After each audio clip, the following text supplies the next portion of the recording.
स्वागत है आपका नवोदय टाइम्स पंजाब केसरी में। मैं हूं दीक्षा शर्मा। देश प्रदेश की तमाम खबरों के साथ हम आपके समक्ष आ चुके हैं। शुरुआत बड़ी खबर से करना चाहेंगे। असम में बाढ़ को लेकर स्थिति अभी भी गंभीर बनी हुई है।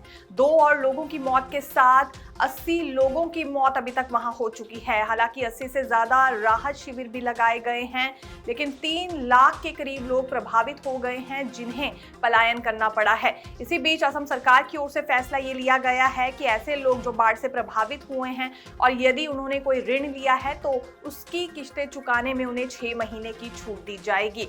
लेकिन स्थिति अभी भी नियंत्रण में नहीं है। कोशिश ये की जा रही है असम सरकार की ओर से कि मुआवजा दिया जा सके उस परिवार को जिन्होंने अपनों को खोया है।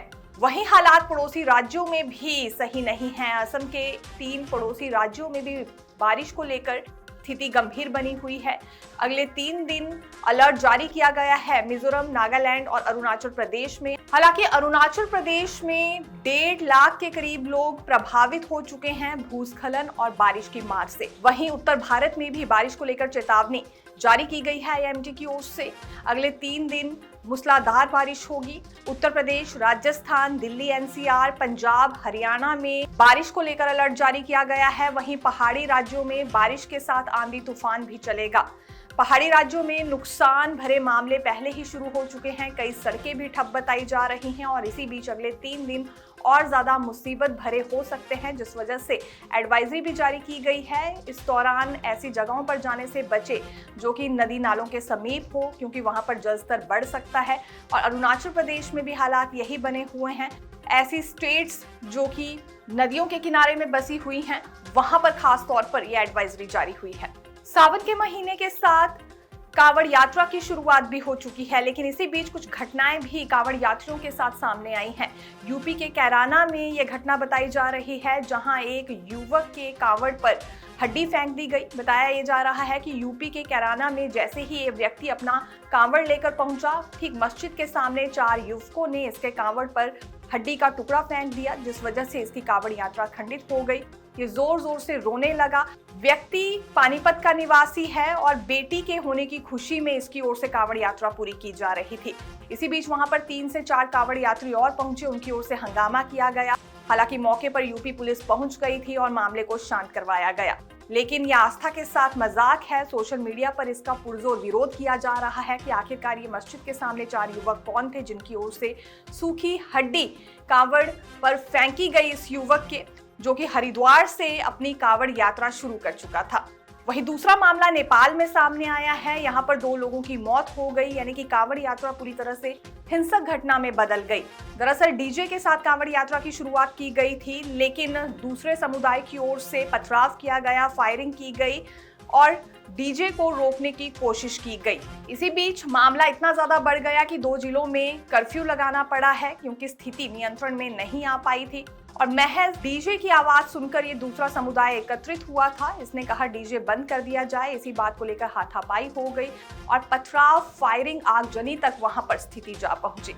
फिलहाल स्थिति अब नियंत्रण में है, लेकिन जिस तरह की घटना को अंजाम दिया गया है, पथराव कर, फायरिंग कर, उसका भी काफी ज्यादा विरोध नेपाल में हो रहा है। अभी कुछ ही दिन हुए हैं कांवड़ यात्रा की शुरुआत हुए, लेकिन देखा जा सकता है बड़ी घटनाएं पेश आ रही हैं और खास तौर पर दूसरे समुदाय का हाथ इसमें ज्यादा बताया जा रहा है। ये जांच का विषय है। सोशल मीडिया पर इसे लेकर जांच को लेकर मांग उठाई जा रही है। किसी की आस्था के साथ खिलवाड़ नहीं किया जा सकता है।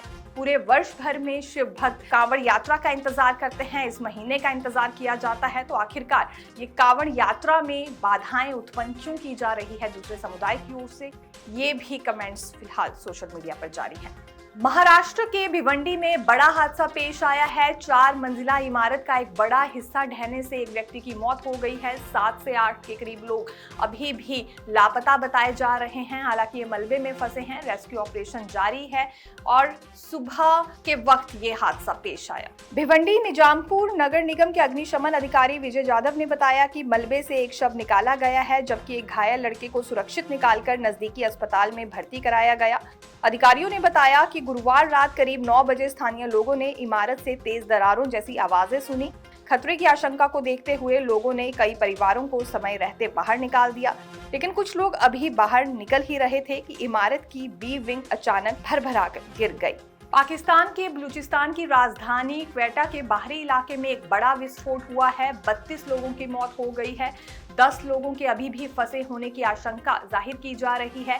ये भीषण विस्फोट एक खदान में हुआ है। हालांकि अभी तक पूरी तरह से जानकारी सामने नहीं आ पाई है कि कितने लोगों का रेस्क्यू हो पाया है। पाकिस्तान के दक्षिण पश्चिमी प्रांत बलूचिस्तान की राजधानी क्वेटा के बाहरी इलाके में स्थित एक कोयला खदान में भीषण विस्फोट हो गया। मौके पर ही 32 मजदूरों की मौत हुई। अधिकारियों के मुताबिक उनकी स्थिति बेहद गंभीर मानी जा रही है और राहत बचाव अभियान लगातार जारी है। सरकारी खदान निरीक्षक के अनुसार प्रारंभिक जांच में सामने आया है कि विस्फोट मीथेन गैस के अत्यधिक जमा होने के कारण हुआ। हादसे के कुछ घंटों बाद पहले 7 मजदूरों के शव निकाले गए, जबकि बाद में 4 और शव बरामद किए गए। इसके बाद लगातार रेस्क्यू ऑपरेशन जारी रहा, जिस वजह से अब 32 मजदूरों की मौत होने की जानकारी सामने आई है। राहत अभियान तब तक जारी रहेगा जब तक सभी फंसे मजदूरों का पता नहीं चल जाता, यह अधिकारी की ओर से जानकारी दी गई है। हालांकि मृतकों की संख्या और बढ़ सकती है, क्योंकि कुछ मजदूरों के फंसे होने की आशंका भी जाहिर की जा रही है। देखते रहिए नवोदय टाइम्स पंजाब केसरी। मैं दीक्षा शर्मा, धन्यवाद।